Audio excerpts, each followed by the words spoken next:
Hey guys, let's say welcome to another video. This is my little breadboard circuit that I made, and I just want to show you how it works. So it uses a red, blue, green, and an RGB LED light emitting diode. And so I just want to show you how it works. So firstly, we've got a 9-volt battery. It's a 9-volt battery that is connected to this circuit, this little like Arduino type thing that powers the circuit board. It's basically down here, these buttons. They make it really dim, but they're not working at the moment.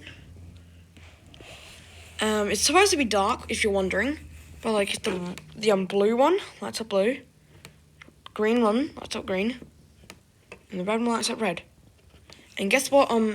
Green and green, you can do color combinations. So like green and red makes yellow. Or at least it looks like that, but you're probably watching on a pixel screen, so it might not.